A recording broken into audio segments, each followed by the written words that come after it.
भर में लोगों से कहना चाहता हूं, कम मेक इन इंडिया।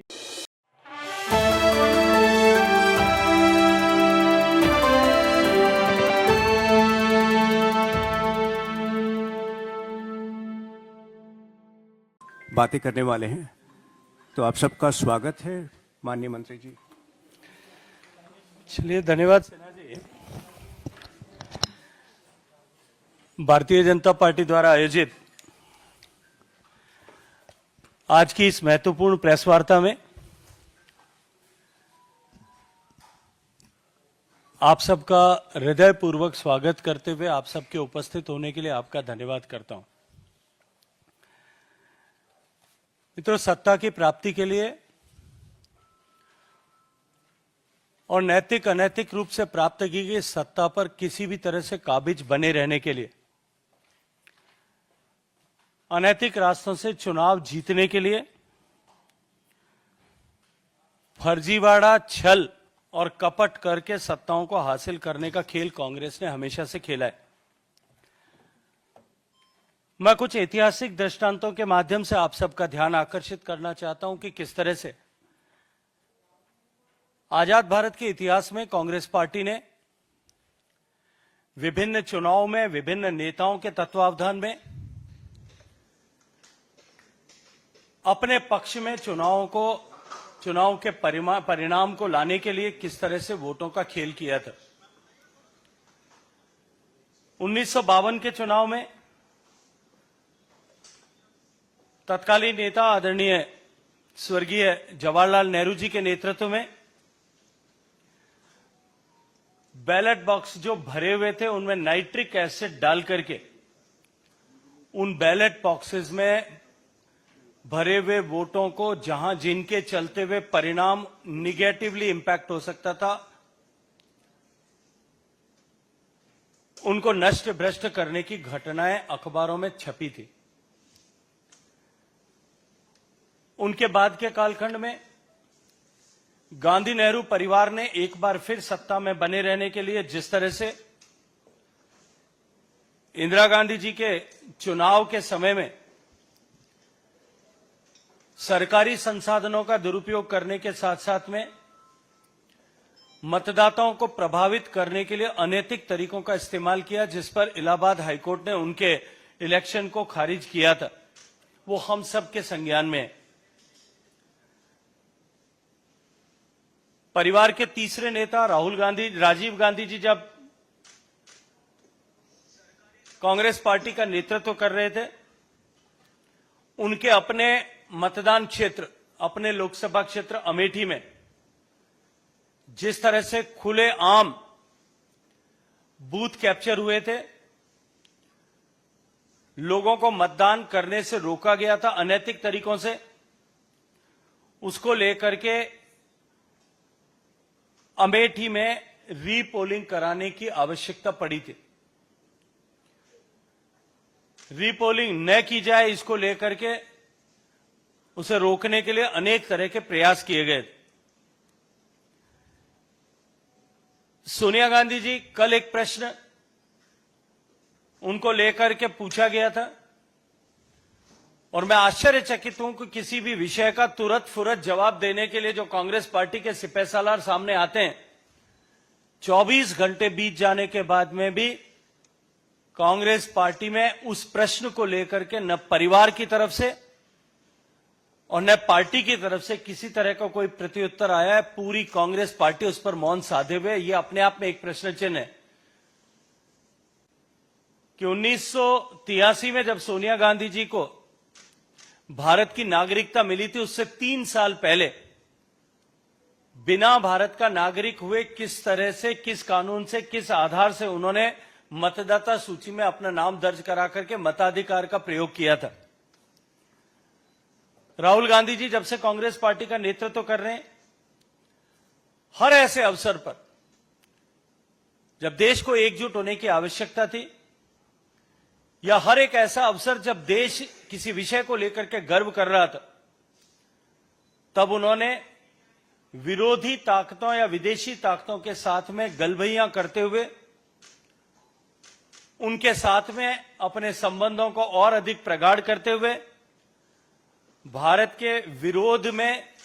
बात करने वालों की ताकत को और अधिक बढ़ाया। मैं सिर्फ कुछ विषय आपके संज्ञान में जो मैंने विषय रखे हैं उसके बारे में रखना चाहता हूं। 1952, 51 के चुनाव की चर्चा मैंने आपके सामने की कि प्रारंभ से ही गांधी नेहरू परिवार ने किस तरह से अपने अनुकूल परिणामों को प्राप्त करने के लिए मतदान प्रक्रिया के साथ में मतदाता सूची निर्माण से लेकर के चुनाव की पूरी प्रक्रिया को अपने पक्ष में परिवर्तित करने के लिए किस तरह का खेला किया था। पहले इलेक्शन ने बैलेट टेम्परिंग, वोट के लिए नोट या रिश्वतखोरी, वोटों का इंटिमिडेशन करना, अपने मन माफिक परिणाम लाने के लिए वोटों को अनैतिक रूप से कैंसिल करना, कैश फॉर बैलेट और बैलेट बॉक्सेस में एसिड डाल करके वोटों को प्रभावित करने का पाप किया था। जवाहरलाल नेहरू जी ने मौलाना अब्दुल कलाम आजाद साहब का चुनाव 1952 में रामपुर लोकसभा से जीता जा सके, परिणाम घोषित होने के समय में वोटों को डिस्ट्रिक्ट कलेक्टर को दबाव देकर के तीसरे उम्मीदवार विशन चंद्र सेठ के वोट सारे मौलाना आजाद को ट्रांसफर करा करके और उस चुनाव में उनको विजय दिलाई थी। ये सारा विश्व इस बात को जानता है। 1952 के चुनाव में बाबा साहब अंबेडकर लोकसभा में न पहुंचे, इसको लेकर के नेहरू ने पहले उनके सामने जो कैंडिडेट खड़ा किया, कम्युनिस्ट पार्टी के साथ में एक गठजोड़ बनाया और उसके बाद में भी चुनाव के परिणाम अनुकूल न आना पाते हुए 74,333 वोटों को उस समय में इनवैलिड डिक्लेयर कराया गया और 74,333 वोट इनवैलिड डिक्लेयर करने के चलते हुए अंबेडकर मात्र 14,561 वोटों से चुनाव हार गए थे। इस तरह से 1952 से मैं कुछ उदाहरण मात्र आपके सामने इंगित करना चाहता हूं। 1957 के चुनाव में रायचियारी बिहार में जिस तरह से देश ने पहली बार ऑर्गेनाइज रूप से बूथ लूटने का खेल देखा था, वो कांग्रेस पार्टी के संरक्षण में, तत्कालीन नेताओं के संरक्षण में हुआ था। जम्मू कश्मीर का उदाहरण हम सबके सामने है। 3 दशक तक जिस तरह से जम्मू कश्मीर में चुनावों को प्रभावित किया गया कांग्रेस पार्टी के सरकारों के समय में, 1951 के चुनाव में जब ये घोषणा की गई थी, कांग्रेस और एनसी ने यह तय किया था कि सभी मतदान क्षेत्रों में, सभी चुनाव क्षेत्रों में केवल एनसी के ही उम्मीदवार खड़े होंगे, उसके अतिरिक्त कोई उम्मीदवार खड़ा नहीं हो सकता। जम्मू प्रजा परिषद के जो कैंडिडेट्स खड़े हुए थे उन सब के candidature form, application form, nomination form reject कर दिए गए और बिना किसी विरोध के निर्विरोध सारी की सारी सीटें उस समय एनसी ने जीती थी। ये खुला खेल, संविधान की हत्या और लोकतंत्र की हत्या का नंगा नाच उस समय में तत्कालीन प्रधानमंत्री नेहरू जी के नेतृत्व में हुआ था। ठीक इसी तरह से 1957 के चुनाव में, 1962 के चुनाव में, 1967 के चुनाव में जिस तरह से नॉमिनेशंस को रिजेक्ट करने का खुला खेल हुआ, वो आज इतिहास के पन्नों में सुस्पष्ट रूप से दर्ज है। इंदिरा गांधी जी के समय में, जैसा मैंने आपके सामने उल्लेख किया, अपने आप को चुनाव हारना ऐसा निश्चित मानते हुए, जहां एक तरफ चुनाव में सरकारी मशीनरी का दुरुपयोग किया गया, धन का दुरुपयोग किया गया, लेकिन उससे पहले भी 1963 से 67 के कालखंड में भी पैसा बहा करके और मसल पावर के आधार पर चुनाव जीतने का खुला खेल हुआ था। मैं याद दिलाना चाहता हूं कि यहां ज्यादातर आप सब युवा पत्रकार मित्र बैठे हैं। यदि पुराने अखबारों को या पुराने लोगों से आप चर्चा करेंगे तो आप पाएंगे कि उस समय एक नारा हुआ था कि सहाय से नोट लो और महामाया को वोट दो। इंदिरा गांधी जी को वोट चुनाव जिताने के लिए खुलेआम ये नारा पब्लिकली लगाया जाता था कि सहाय जो उनके चुनाव का संचालन करने वाले थे कि उनसे नोट लेकर के और महामाया को यानी इंदिरा गांधी जी को वोट देना है। ठीक इसी तरह से 1969 के चुनाव में भी बूथ कैप्चरिंग और वोटर्स को अनैतिक रूप से प्रभावित करने और इस तरह की मेल प्रैक्टिसेस को उस समय के सीईसी श्री एसपी सेन वर्मा ने रिकॉर्ड किया था। 1972 के चुनाव में जिस तरह से इंदिरा गांधी जी और गृह मंत्री केसी पंत ने बंगाल और जम्मू कश्मीर के चुनावों को अनधिकृत रूप से प्रभावित किया था, आज वो कांग्रेस पार्टी संविधान का संरक्षण और लोकतंत्र के संरक्षण की बात कहकर के संविधान की पुस्तक को जेब में लेकर के घूम रही है। जिस तरह से कांग्रेस पार्टी के शासनकाल में उनके नेतृत्व में उनके संरक्षण में 60 के दशक से लेकर के 70 के दशक तक हम सब लोगों ने, और आप चाहें तो YouTube पर इसके बहुत सारे वीडियोस आपको सबको देखने को मिलेंगे, उस कालखंड की मूवीज में भी आपको देखने को मिलेगा कि किस तरह से बूथ कैप्चरिंग की एक इकोनॉमिक वर्टिकल उस समय देश के बहुत सारे प्रांतों में खड़ा हो गया था। इंदिरा गांधी जी का जब चुनाव, इलाहाबाद हाईकोर्ट ने यह तय करते हुए, प्रमाणित मानते हुए कि यह चुनाव अनैतिक साधनों के तहत जीता गया है, जब चुनाव खारिज कर दिया गया था, तब देश ने लोकतंत्र की हत्या का वो काला अध्याय देखा और देश में इमरजेंसी थोप करके देश के नागरिकों को लोकतंत्र और संविधान के द्वारा प्रदत्त मौलिक अधिकारों से वंचित कर दिया गया था। प्रेस और मीडिया की स्वतंत्रता को बाधित कर दिया गया था और देश ने वो लोकतंत्र हत्या का नंगा नाच उस समय में देखा था। 77 में सरकार बनने के बाद में भी कांग्रेस पार्टी के संरक्षण में जिस तरह से डुप्लीकेट बैलेट्स के माध्यम से चुनाव प्रभावित किए जा सकते हैं, इसको लेकर के जनता पार्टी ने आवाज उठाई थी, आसाम जनता पार्टी ने आवाज उठाई थी। वो सब रिकॉर्ड आज भी जो है, वो दस्तावेज आज भी सुरक्षित हैं। राजीव गांधी जी के चुनाव में, जैसा मैंने आप सबके सामने उल्लेख किया कि 1989 के चुनाव में इलेक्शन कमीशन ने 97 पोलिंग बूथ्स पर अनैतिक तरीके से वोटर्स को प्रभावित करने, रोकने या बूथ कैप्चरिंग होने के आरोपों के प्रमाणित मानते हुए वहां रीपोलिंग का आदेश दिया था। ठीक इस तरह की घटनाएं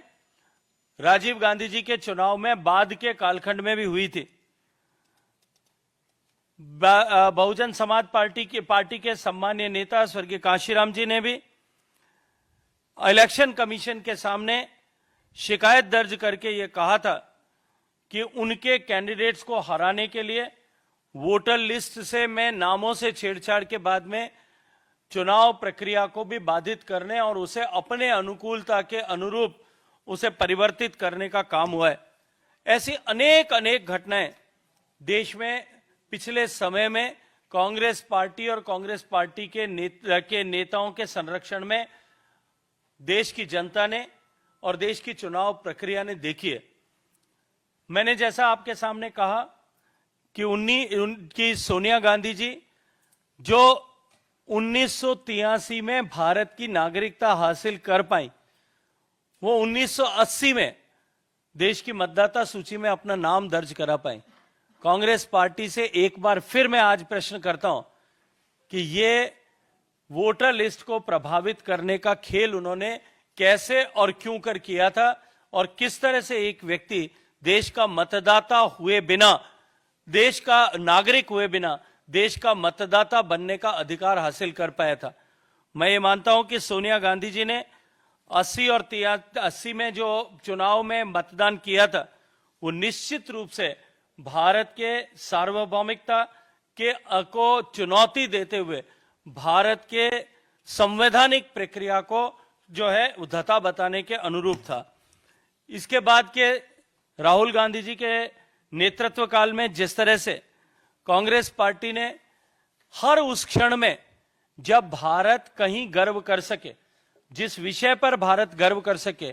उस विषय पर भारत को नीचा दिखाने के लिए या तो संदेह के बादल पैदा किए, और हम सब ने देखा, अब सबकी जानकारी में है कि किस तरह से उन्होंने विदेशी ताकतों के साथ में गठजोड़ ऐसे समय में जब भारत को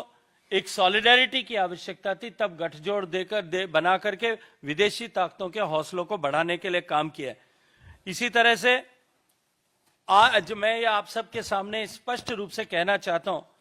कि इस परिवार ने, ये परिवार की लीगेसी है कि ये फ्रॉड, डिसीट और उसके माध्यम से मैंडेट को स्टील करने का, चोरी करने का काम करते हैं। जिन्होंने आज तक मैंडेट चोरी करने का काम किया, जिन्होंने बूथ लुटवा करके जो है चुनावों के परिणामों को चोरी करने का काम किया, जिन्होंने वोटों को खारिज करा करके वो जो है चुनाव परिणामों को चोरी करने का काम किया, जिन्होंने मतदान के अधिकार से अनैतिक रूप से लोगों को वंचित करके चुनाव परिणामों को चोरी करके अपने पक्ष में बदलने का काम किया, वो आज इस तरह के अनर्गल प्राप्त करके अपने आप को लोकतंत्र का मसीहा साबित करने का एक प्रयास कर रहे हैं। कल कुछ प्रश्न आदरणीय अनुराग ठाकुर साहब ने भी उनसे खड़े किए थे। मैं फिर कहूंगा कि उन प्रश्नों का जवाब भी आज तक कांग्रेस पार्टी नहीं दे पाई है। आप सबका बहुत सारा धन्यवाद। प्रश्न आमंत्रित है गौरव।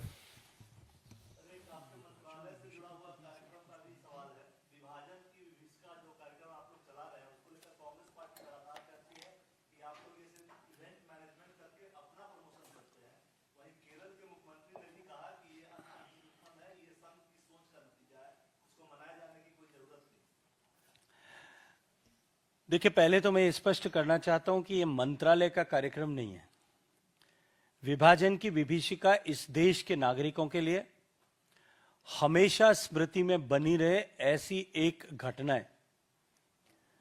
एक ऐसी घटना जो तत्कालीन कांग्रेस की सत्ता को प्राप्त करने और प्रधानमंत्री पद पर आने की आकांक्षा और महत्वाकांक्षा, इसके चलते हुए जो देश का विभाजन हुआ, और जिस विभाजन के चलते हुए दुनिया का सबसे बड़ा विस्थापन, migration of the people, migration of the masses हुआ। करोड़ों लोगों के घर बार उजड़ गए,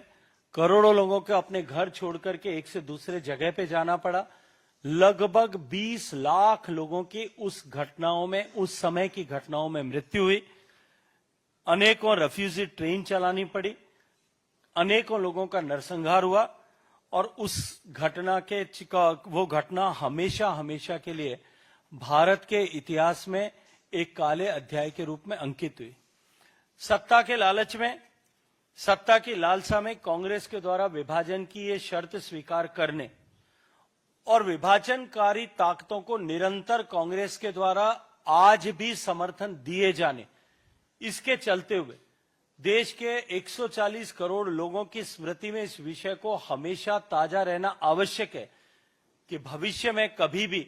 इस तरह की नौबत भारत में किसी सत्ता लोलुप व्यक्ति के चलते हुए न आए, भारत कभी विभाजित न हो, भारत की एकता और अखंडता कभी बाधित न हो। और उसके साथ साथ में ऐसे सारे लोग जो विभाजन की विभीषिका का दंश झेल करके भारत में आए थे, जो विभाजन की विभीषिका के चलते हुए अपना सब कुछ लुटा करके भारत में पहुंचे, ऐसे लाखों लोग जो अपना सब कुछ गंवा करके भारत में लौटे थे, उन्होंने बड़े संघर्ष के बाद में भारत में न केवल अपने आप को स्थापित किया, अपितु भारत की अर्थव्यवस्था में एक बहुत बड़ा घटक, एक बहुत बड़ा योगदानकर्ता के रूप में अपने आप को प्रतिस्थापित किया। हम उन सब लोगों के प्रति भी सम्मान जो है वो हमारा बना रहे और उनकी पहचान देश में बनी रहे, इस दृष्टिकोण से इस कार्यक्रम को आयोजित करना आवश्यक भी है और प्रासंगिक भी है।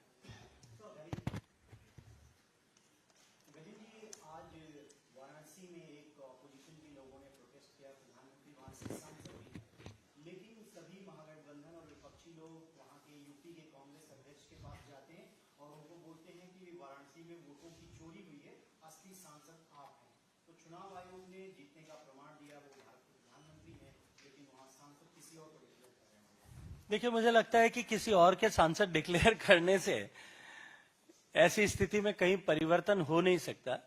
जिन लोगों की जैसी भावना होती है उनको वैसा ही दृश्य दिखाई देता है। इन लोगों की भावना, क्योंकि इन्होंने, जैसा मैंने कहा, कि परंपरागत रूप से पीढ़ी दर पीढ़ी अपने पक्ष में चुनाव के परिणाम आए, अपने अनुकूल परिणाम हासिल करने के लिए इसी तरह से वोट रिगिंग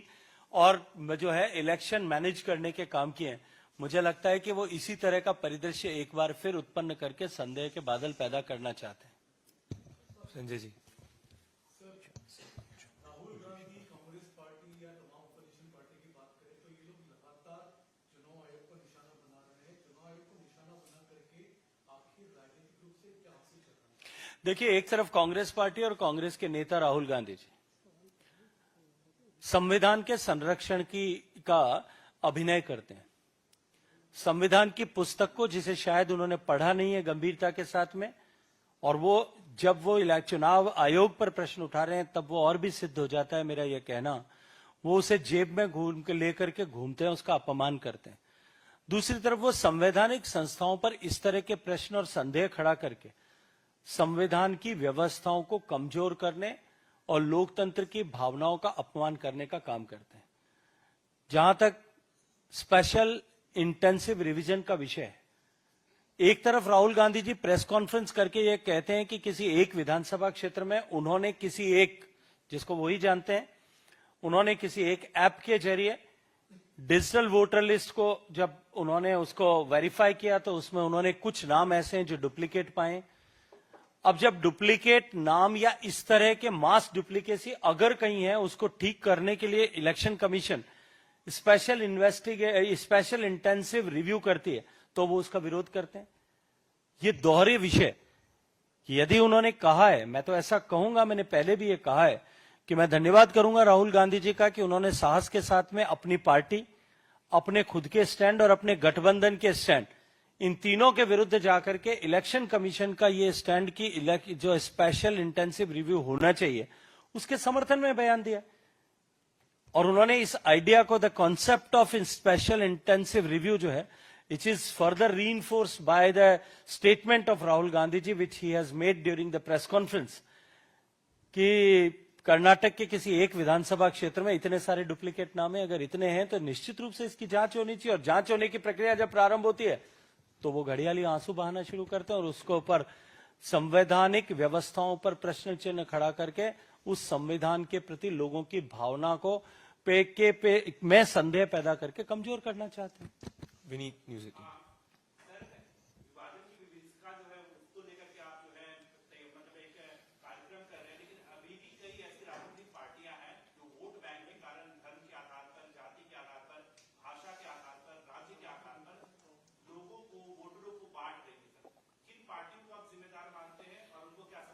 देखिए, मैं किसी पार्टी विशेष का नाम लूं उसकी आवश्यकता नहीं है। आज देश जानता है किस तरह से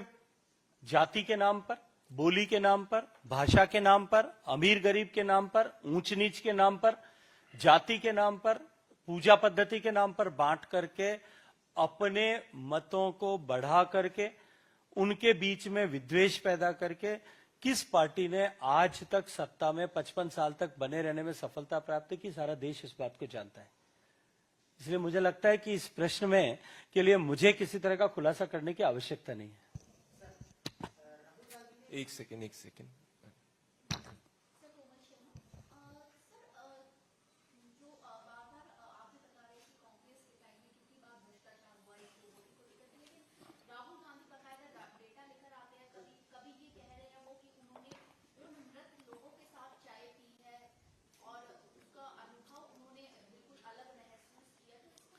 देखिए, मैंने जैसा अभी कहा, वोटर लिस्ट को बनाने की प्रक्रिया संविधान प्रदत्त व्यवस्था के अनुरूप इलेक्शन कमीशन के देखरेख और उसके बनाए गए एसओपी के तहत होती है। अगर वोटर लिस्ट में कहीं भी किसी नाम की गलत एंट्री है, किसी के उम्र को लेकर के वो प्रश्न चिन्ह खड़े कर रहे हैं, किसी के होने या न होने को लेकर के प्रश्न चिन्ह खड़े कर रहे हैं,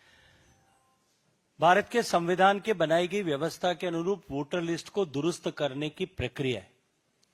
कोई भी वोटर लिस्ट में यदि मेरे नाम के आगे अंकित कोई सूचना गलत है तो मुझे जिम्मेदार नागरिक के नाते मेरी जिम्मेदारी है कि मैं उसकी बनाई गई व्यवस्था के अनुरूप उसको करेक्ट कराने के लिए अप्लाई करूं। किसी का गलत नाम यदि जुड़ा है, वोटर लिस्ट जब प्रकाशित होती है तब गलत नाम जुड़ा या गलती से छूट गया नाम, इन दोनों को दुरुस्त करने की प्रक्रिया, उसके लिए फॉर्म 6 भरना पड़ता है। अगर उसके बाद में भी उसे दुरुस्त न किया जाए तो उसके बाद में या किसी का नाम गलत तरीके से हटाया जोड़ दिया जाए तो उसकी 3 बार उसको ठीक कराने की व्यवस्था है कि उसमें उसको रिटर्निंग ऑफिसर के पास में पेश करके किया जा सकता है। वहां अगर एड्रेस नहीं होता है तो डिस्ट्रिक्ट इलेक्शन ऑफिसर जो कलेक्टर होता है सामान्यतया उसके पास में हो सकता है। फिर स्टेट इलेक्शन कमिश्नर के पास में उसकी अपील की जा सकती है, वहां से निस्तारण कराया जा सकता है। राहुल गांधी जी को मैं ये कहूंगा कि अपने मृत लोगों के साथ में चाय पीने के लिए जो वो अनुभव लेने के लिए गए थे वो उनको मुबारक है, लेकिन उनको एक जिम्मेदार पार्टी का लीडर होने के नाते देश की पुरानी और ऐसी पार्टी जिसने 55 साल चाहे नैतिक अनैतिक तरीकों से किसी भी तरह से सत्ता प्राप्त की होगी या सत्ता में बने रहे होंगे, कम से कम अब जब देश शिक्षित युवाओं का देश है, देश उनसे अपेक्षा करता है कि वो अपने पार्टी के काडर को इसके लिए एजुकेट करें कि वो जाकर के अपने पार्टी के जो है कार्यकर्ता बीएलएज उनके जाकर के वोटर लिस्ट के दुरुस्तीकरण करने के लिए ठीक से संविधान प्रदत्त प्रक्रिया के अनुरूप काम करें।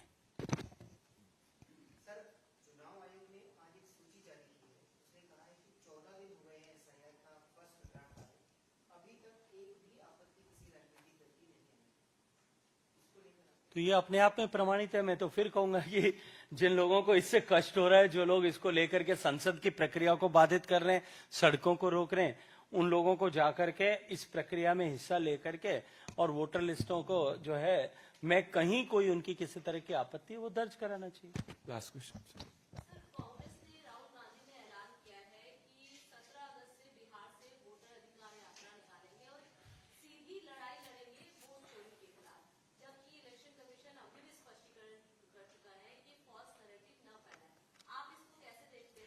देखिए, मुझे लगता है कि फॉल्स नैरेटिव फैलाने के विरुद्ध जिस तरह से माननीय सर्वोच्च न्यायालय ने राहुल गांधी जी को लेकर के जो टिप्पणी की है, शायद इन शब्दों में, इतने कड़े शब्दों में, इतने गंभीर शब्दों में कभी किसी राजनीतिक नेता के विरुद्ध ऐसे किसी विषय को लेकर के सर्वोच्च न्यायालय ने टिप्पणी नहीं की होगी। लेकिन उसके बाद में भी यदि कोई न समझना चाहे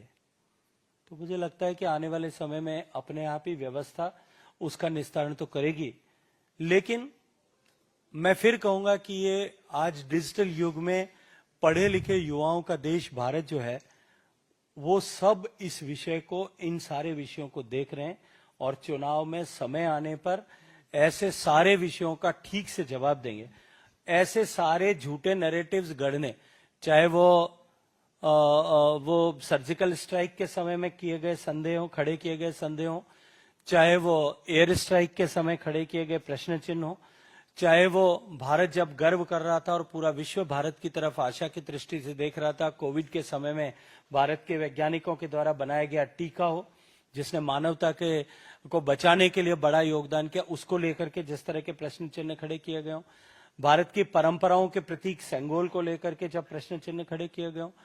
हमेशा ही जब उन्होंने प्रश्न चिन्ह खड़े किए, लेकिन उसके प्रत्युत्तर में देश की जनता ने उनको वोटों के हिसाब दिया है और वोट की चोट से उनका जो है ऐसे सारे प्रश्नों का जवाब दिया है और उसके चलते हुए वो सिमटते अब हाशिए तक आ गए हैं। मुझे लगता है कि अब हाशिए पे बने रहने का वो जो संघर्ष है, उस संघर्ष को भी अगर वो पुरानी रीति से लड़ते रहेंगे तो वहां से भी समाप्त हो जाएंगे। Last final question.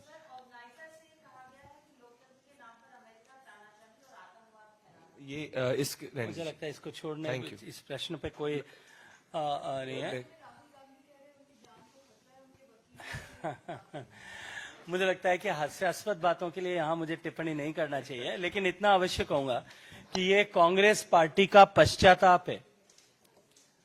क्योंकि ये विभाजन विभीषिका स्मृति का 5वां साल है। इसलिए मैं आप सबके सामने विषय रखना चाहता हूं और ये प्रश्न कांग्रेस पार्टी से पूछना चाहता हूं कि क्या ये कांग्रेस पार्टी का पश्चाताप है कि विभाजन विभीषिका का स्मृति दिवस वो नहीं मनाते। क्योंकि जयराम रमेश साहब ने जब इस पर टिप्पणी की थी तब अपने ट्विटर हैंडल पर उन्होंने लिखा था कि ये दर्दनाक दिन है जिसको याद करने की आवश्यकता नहीं है। लेकिन मैं ये पूछूंगा कांग्रेस पार्टी से कि क्या वो ये मानते हैं कि इस दर्दनाक अध्याय को लिखे जाने के लेखक और पटकथा के रचयिता कांग्रेस पार्टी और उसका समय का नेतृत्व था, इसलिए वो इस विभाजन की विभीषिका के दिवस को नहीं मनाते और अपनी ऐतिहासिक भूल को, जिसके चलते हुए देश को इस बड़ी पीड़ा से गुजरना पड़ा, भारत माता के दो बाजू भारत माता से कटे, उसको उस पश्चाताप के चलते हुए वो आज इस दिन को स्वीकार नहीं करना चाहते। पिछले कुछ वर्षों में हमने देखा है कि इसके अतिरिक्त भी न तो कांग्रेस योग दिवस मनाती है, योग जिसने भारत से निकल करके देश के 190 देशों तक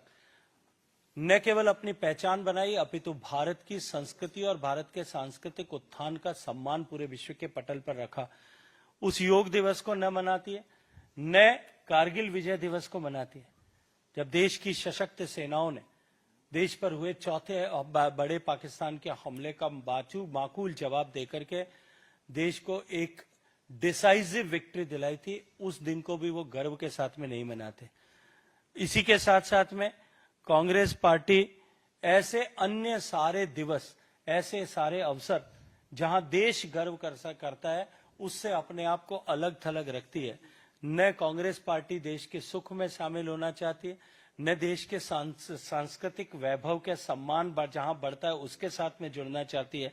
न ऐसे विभाजन विभीषिका जैसी किसी पीड़ा के साथ में जुटना चाहती है, न इमरजेंसी के विरोध में लोकतंत्र की हत्या जो उन्होंने की उस दिन के साथ में जुड़ना चाहती है। मुझे लगता है कि ऐसे सारे विषयों से कांग्रेस पार्टी अपने आप को अलग थलग रख करके, क्योंकि वो इन सब के कारक थी और ऐसे भारत का सम्मान जिस सब जगह पर बढ़ता हो उसके साथ में वो नहीं जुड़ना चाहती। ऐसे विषयों के साथ ऐसे वो दूरी क्यों बनाते हैं, ये प्रश्न मैं आप सब के लिए, कांग्रेस पार्टी के लिए, आप सब के लिए छोड़ करके आज की इस बात को समाप्त